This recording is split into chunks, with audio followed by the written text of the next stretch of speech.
So good evening. I hope everyone had a great week. I just wanted to record an episode because I said I was going to stick with it. And so I actually did an interview today on someone else's podcast. She was on Bianca. She was on a few weeks ago. She was on, I'm going to tell you exactly, Do What Scares You, Twin Flame Love, with the Bianca Amanda. That was on October 16th. So I was a guest on her episode, on her podcast. So I would definitely post on my page when that episode is released so you guys can check it out. We had a great conversation. So thank you again to Bianca for allowing me to be on her podcast. And we'll definitely try to collaborate again on some more future projects. So but I also wanted to do an episode for this podcast too. So I actually saw something on a TikTok page titled motivational.movements. And so I like that page. I started following them after finding them on the For You page, because I don't know, I just like a lot of the times they post some like inspirational stuff, but also just things to think about. So the what I'm going to talk about that I saw from them is called 6 Ways to Find Your Life Purpose. So we're going to get into it. So number 1, it says to look inward. By listening to others, you can never really understand how to find your purpose. Everything you need is within yourself. The only thing holding you back is your own limiting beliefs. You become more self-aware with each limiting belief you discover and replace out for an empowering one. Your life is in your hands when you have control over your emotions. So this one is definitely true. I think a part of finding your purpose is, it's rooted in that alone. It's your purpose. So as much as we would love, and this is something that I've learned as well, just from trying to find my purpose, is that you can ask your family, friends, or whoever else, what do you think I'm good at? Or what do you think about this? What do you think about that? But really, we should be asking those questions within, talking to your higher self and, asking your higher self, like, hey, am I on the right path? Like, you can do that. You can ask your higher self, like, hey, excuse me, show me a sign that I'm on the right path, whether it be, show me this angel number or show me a yellow car today or something like that, to let me know I'm on the right path. Those are ways that you can communicate with your higher self, your spirit angels, and to make sure that you're on the right path. But initially, like it's saying, it's up to you. Your life is your own. Our life is a gift, right? And yes, we start as infants and babies, and we aren't able to necessarily take care of yourself in the outside world. But once you get to a certain age, maybe like middle school, I think that's when you really start, 13, 14, you start really, it's society calls it rebellious, but I don't honestly think it's rebellious. And maybe because I was a rebellious teen, sort of, not fully, but not a whole lot, but to an extent. But I think it's more so you start thinking for yourself, because when you're 13, 14 years old, you're already going through all these things, like body wise and mental wise, you have hormones and puberty, and you're liking people, you're maybe curious about sex, you're curious about your body and what you want. That's when you really start thinking about, like, dang, like, what am I going to be when I grow up, type of thing. Like those questions start setting in too. And in our society, you do have the pressures of, you have to take this test and you have to graduate and are you going to go to college, like all this type of stuff like that. So I think that is a crucial time when you should begin your journey to start looking inward and figuring out who you are and defining who you are and standing in that. No matter who, even if it's your family who opposes it, you still have to stay true to you and your higher self. And I think that, unfortunately, around that time is when we start to lose, ironically, ourselves. And that is when you start to try to conform to what society, says you should be. And especially nowadays, these teenagers nowadays, I really feel bad for them having all this like social media stuff, because it's even 10 times worse. Because if you already think about it, when you're a teenager, like we've all done it, we've all been, self-judgmental and we critique ourselves, whether it be our bodies or our, where we are in life and what we look like and stuff like that. And we do compare ourselves to others. And then, nowadays with all social media and all this stuff, it's like comparison it's very at its height. So it's, I admire those people who do stay true to themselves and they don't care about fitting in with society. And so, long story short, like it says, looking inward and figuring out, be more self-aware of your habits, be more self-aware of what makes you happy, what you want to be, and just honestly keep discovering who you are. Because even when you're, who you are at 13 is not going to be the same at 18, which is not going to be the same at 23, which is not going to be the same at 30, which is not going to be the same at 35, and so on and so on. Unfortunately, life experiences can alter who you are, whether that be in a good way or a bad way. And even, it sucks, but even when bad things happen to us or things happen to us to affect us emotionally, it's still our responsibility to take care of ourselves and to make sure that we are still operating in our higher selves, which is a lot of work. So, as much as it says to be responsible for yourself, also be kind to yourself, and try to control your emotions, like it says. But everything you need is within yourself. It's just the work of finding out who you are, and that's the part of the journey that we're here for. Because it's, in my opinion, it's, ego versus soul, and our souls already know the beginning and the ending, because our soul, again, this is my theory, our souls already, we signed a contract to come here to complete a mission, a journey. And so, we within the human body, we aren't able to just know the blueprint of what we're supposed to do. That would defeat the purpose of living, because then you would just literally come here and do your job and bounce. So, it's all a journey, and you just have to keep digging within. And I've learned that lately too, that it's not always easy to do that, to just only trust, not only trust yourself, but only ask yourself, think about that. When's the last time that you had a dilemma or you had a decision to make and you didn't ask anybody else but yourself, and you went ahead and made that decision? You didn't tell anybody what was going on. You just did it. When's the last time that you've done that? And if that's been a long time, then maybe it's something that you should think about the next time you have a decision to make. Why do you feel the need to ask other people? Why aren't you just able to make the decision on your own? We're all adults. You don't have to ask anyone else anymore. You just have to do what works for you. So number 2, it says, put purpose before goals. You won't ever find your actual passion or figure out how to find your purpose if all of your attention is on accomplishing short-term goals. Your purpose must always be the base of your goals. If they're not, you'll just get a temporary sense of satisfaction and will soon start looking for something else. When you set a goal, ask yourself, how will this help me feel more fulfilled? How does this relate back to my purpose? So, this one is basically, put your purpose before your goals. I think that is smart, because I think a few episodes ago I was reading something before that said something like, I think from that book, where it was saying if you accomplish something right now, that's really great, but if it's not a part of your purpose, then you keep accomplishing things, and then you go back to still feeling unaccomplished, and you feel like, all right, I got to do another thing, and I got to do it, whether that be okay, I have to get this degree, and you're just getting the degree because you feel like that's what you're supposed to do, versus doing it because it's a part of your passion and it's going to help you with your purpose. And so if it's not a part of your purpose and your passion, then you'll accomplish it, and that's great, but then you'll still feel unfulfilled, because you're like, all right, now what? And you have a bunch of these short-term goals that, again, sometimes those goals are more rooted in what society says you should be doing versus what is your actual purpose here. What did your higher self, what did God tell you to do? Not what society told you to do. What are you here for? And so it says your purpose must always be the base of your goals.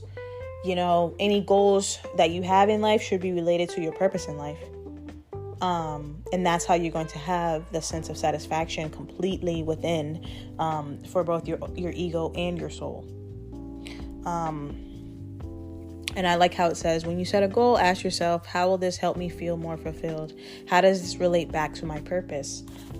Again, taking the time to think about what it is that you're trying to accomplish, why you want to accomplish it, what will it do for your higher self, what will it do for your future, what will it do towards your purpose? If there's nothing correlating there, then maybe you need to reevaluate why you have that as a goal and how you can tweak it to make it more fitting for your future, because essentially that's what you should be living for, is your future, for your higher self to get there, for your future self. Number 3, pay attention to what you have. Developing an abundance mindset is like opening your eyes to life. You will see beauty and goodness all around you. Fear leaves you and abundance shows up when you concentrate on what you already have. You'll stop worrying that your life is a waste and start attracting joy and positivity. Finding your purpose becomes an exciting journey rather than a stressful goal.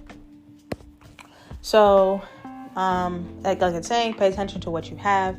I think I've said this before on occasion, like, granted, it's great to have goals. It's great to have, a destiny and wanting to be somewhere. But a lot of the times when we are feeling stagnant, or you're feeling like things aren't moving fast enough in the direction that you think, it's the time where God is telling you to wait and think of, be more appreciative of where you are right now, because usually where you are today, you probably prayed to be there a few years ago, a few months ago, a few weeks ago, a few days ago. And so just taking the time to be appreciative of that, but also to recognize the fact that, hey, like, the power of prayer and the power of manifesting, because you can sit there and say, I manifested this, I prayed for this. Like, manifestation, praying, God is real. Like, I'm a living proof of that, is that this is real because I'm living it. I'm literally living in the dream that I asked for. I'm literally living in what I asked for. And so even if it's just temporary, it's still, you're living in it. And so that means that it's possible to achieve it. And so developing an abundance mindset, it will allow you to see the beauty and goodness all around you, and you'll be able to appreciate the life that you live. I think that a lot of times we do live a hustle and bustle life and we live for the future, but we need to start living for today, because today is a gift. And, where you are, like I said this before, a lot of times where we are is where we're supposed to be. It sounds very basic, but it's so powerful. And if you are able to do that, to think about that, I find myself doing that quite a lot, where I am, if I'm feeling stressed or I'm feeling down about my situation, then I'm like, wait, hold up. How great is that I am exactly where I'm supposed to be? Like, God, do you know how powerful that is? Like,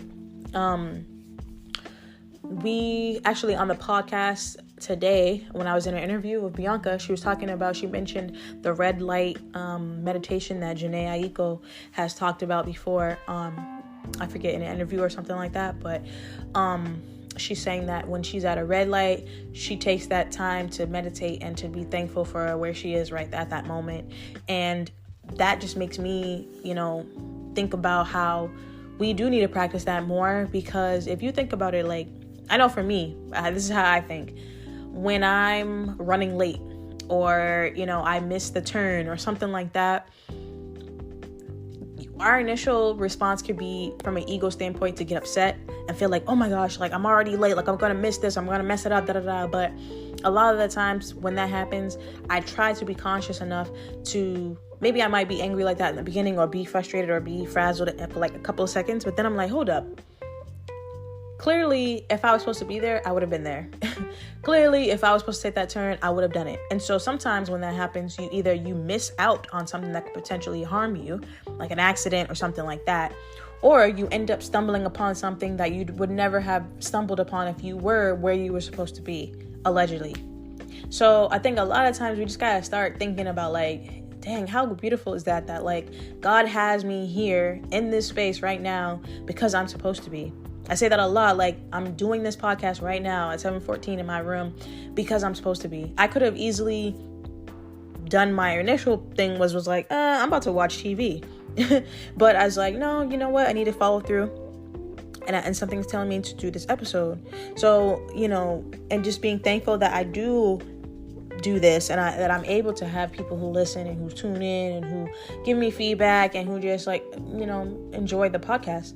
And so that's beautiful to feel, and it's a good thing.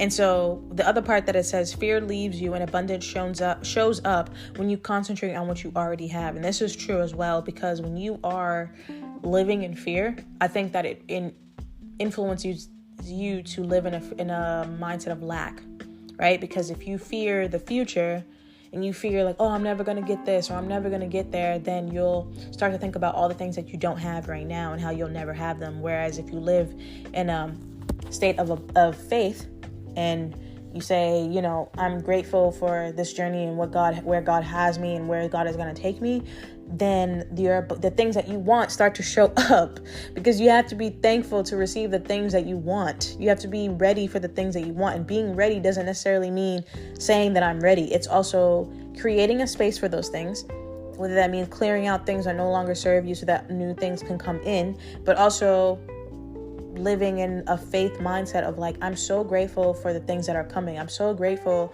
that I get to experience these things and that God is ready to give me these things, and that I'm ready for the next step. And that's when you open the door for the abundance to show up. And then also how it says you'll stop worrying that your life is a waste and start attracting joy and positivity. Living in your purpose, you don't have time to worry and to look for things that are negative, because you're literally living in the things that bring you happiness and joy. So why would you even look for anything to stress you out or make you upset? Because you're you're doing the things that make you happy. Number 4, get responsible for your life. You can only find true fulfillment by creating your own life. You must choose what is actually correct and be aware of it in your heart and soul if you want to discover your destiny. Recognize that you alone are responsible for your life's happenings, not other people's. Fulfillment comes when you take ownership of finding your purpose rather than placing blame on others. So, like it says, get responsible for your life. Like, we are responsible for our lives, no matter, what it's looking like. You still have the responsibility to get yourself where you want to be. It really, like it says, like, you can only find true fulfillment by creating the life of your own, because only you know what makes you happy. You have to define and figure out what makes you happy, and that way, once you find those things, you try to implement them into your life so that you can stay fulfilled. And so that's how you teach other people to make you happy as well, because they see that you make your own self happy.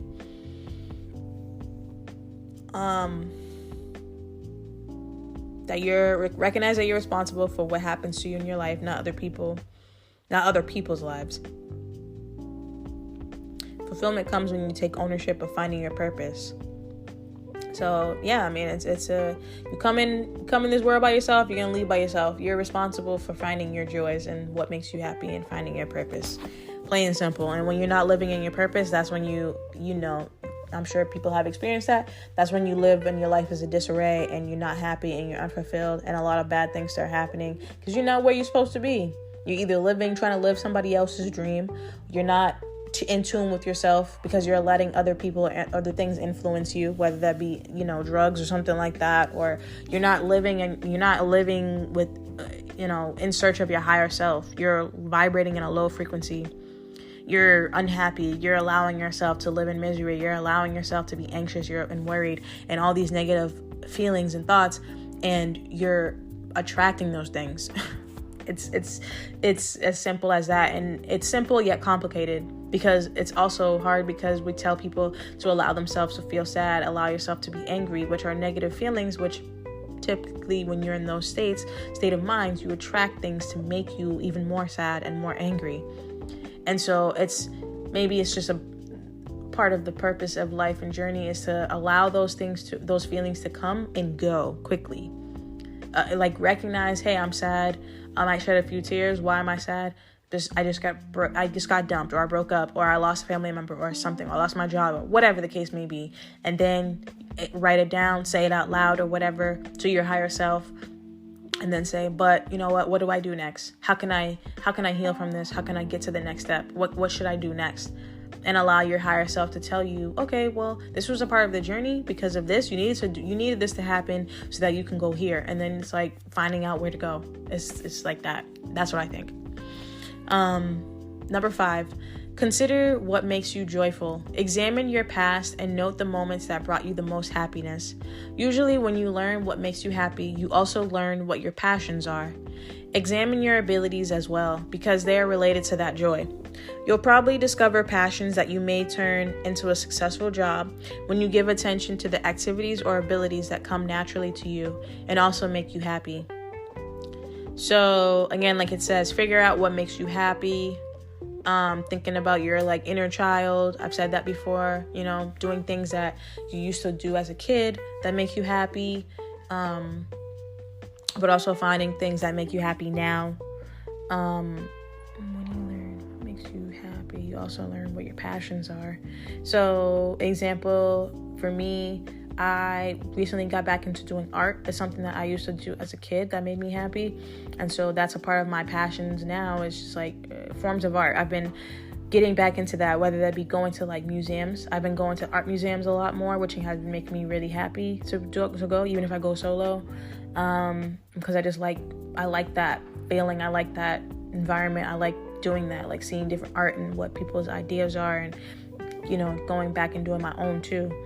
And so examine your abilities as well, because that's related to the joy. So like it says, like I enjoy doing art. I like seeing art because I like to draw. I like to paint. I like to do those type of things too that make me happy. And that's just one of the, passions that I have, but it's a way to make me happy. And so I think that's something that is important too, that you have to figure out what makes you happy. And even doing the podcast, that's a form of art as well. And so it does make me happy. And so that's something that I keep doing. And it's a form of a passion. And like it says, it could turn into a successful job if you give it the attention and, you put in the work to it. So, for that, it's just always about expanding and figuring out ways to make it work for you while still being able to take care of yourself. And number 6, the last one is be flexible. So letting go of previous habits that no longer serve you is one of the most difficult parts of learning how to find your purpose. As you develop and change, your life's purpose is likely to do the same. You must be willing to be flexible and to listen to your innermost wants and needs. Finding your purpose requires a lifetime of effort. Being flexible enables you to stay loyal to who you are while developing your values. So, like it says, like letting go of previous habits that no longer serve you is one of the most difficult parts of learning how to find your purpose and within your journey, because we are creatures of habit as humans. And so usually when we find a method or a habit that works for us in the past, we keep going with that because it works, and that is why sometimes you end up in a comfort zone. And when things when your habits no longer serve you, and the universe is showing you that, because now the way you usually used to do things is no longer working for you and giving you the results that you're looking for. Now you have entered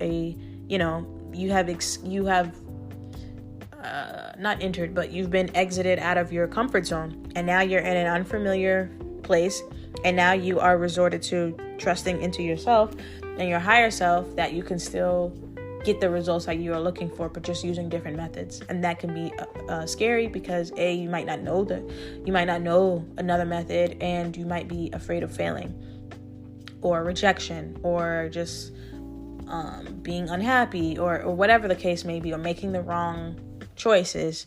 And so that is definitely a difficult part of learning when it comes to but if you are passionate about your purpose and you're still driven to find your purpose, you will allow yourself to be in that discomfort and still figure out, okay, well, I got to figure out some kind of way, because I need to fulfill my purpose no matter what. If you have that mindset, then that's what your higher self is looking for you to have, because it knows that you will do whatever it takes to get to where you need to be, which is to your higher self. And so we as humans, like it says, as you develop and change, your purpose will do the same. You might have, maybe when you were younger, you wanted to be, a singer, and now that you've gotten older and you've experienced certain things, or maybe you had a deal or whatever the case may be, and when you got into it, you hear that a lot. People always say like, oh, I wanted to be in the industry, or I wanted to be this, or I wanted to be that, but when I got into it and I experienced it, it wasn't what I thought it would be, and now I no longer want to do that, and that's okay too. Like that's perfectly fine, because that's just redirecting you to where you're supposed to be.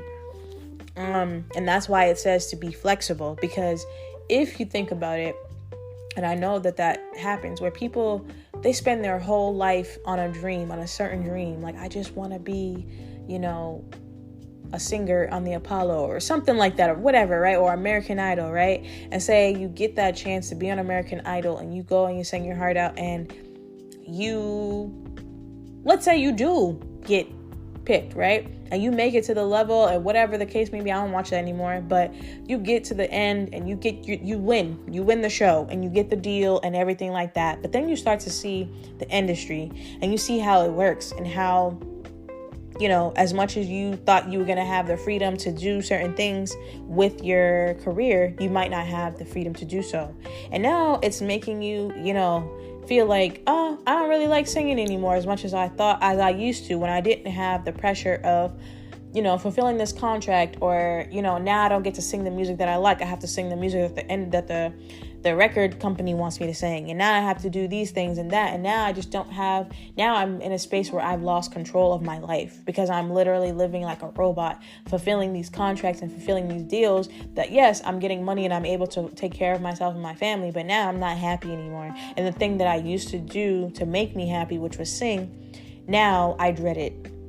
And I'm not saying that happens all the time, but that's a possibility.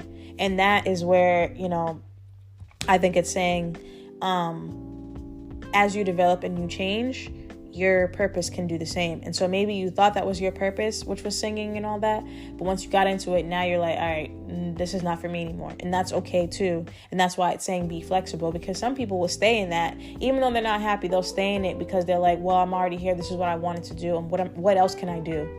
What else? I've devoted my entire life to becoming a singer. And now that I've become a singer and I hate it, I don't have any other quote unquote skills. And so that's why it's saying to be flexible and to be diverse in your skills and your life growing up. Like, make sure you don't just focus only on one thing. Be multifaceted and being able to do multiple skills, so that you can make your life work for you and you can do whatever it is that you want. Being flexible, and then listening to your innermost wants and needs. Those things change often as well. So being able to be in tune with yourself, to be like, oh, you know what, I no longer like this, or this no longer serves me, and I need something different in my life, and I need to go find it. Just being able to recognize that is important.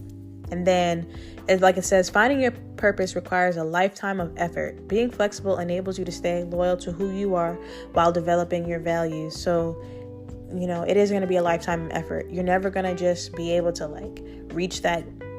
I found my purpose, so now I don't have to do anything. No, now, once you find your purpose is when the work really, really kicks in, because now it's all right, go. Now you got to fulfill it. Now you got to do all these things, and you have to live in your purpose, and you have to be conscious of your purpose, and you have to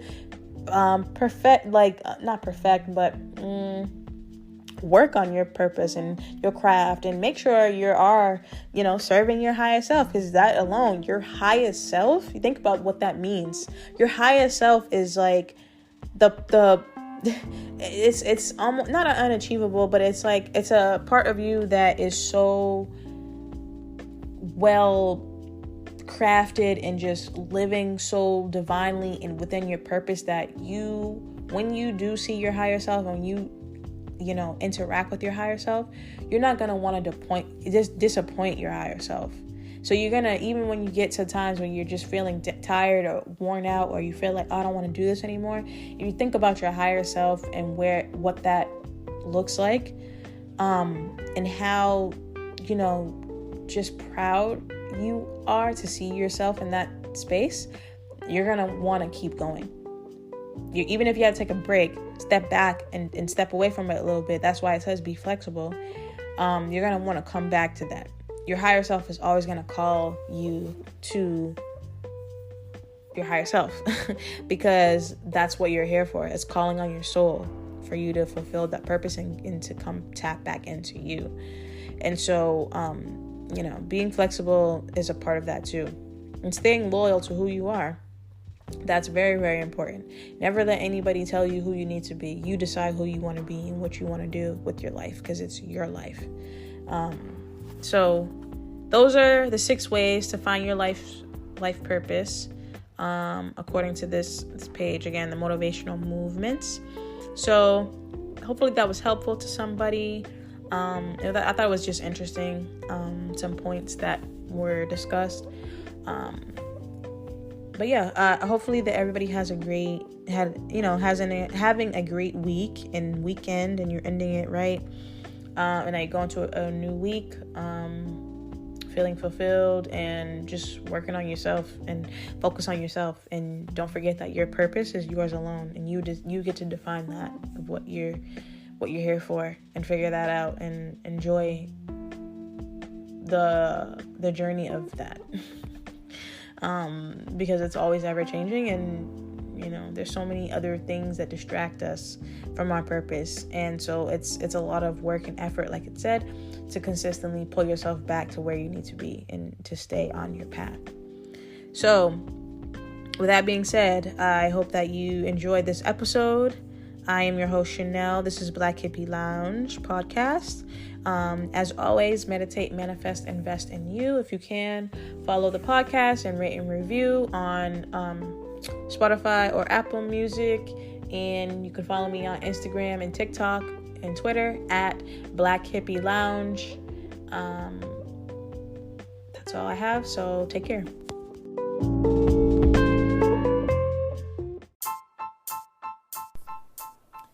Meditate, manifest, invest in you. Join me on my spiritual journey as I elevate myself and like-minded listeners to a higher level, mentally, physically, and spiritually. Thank you for listening. This is Black Hippie Lounge, and I am your host, Chanel.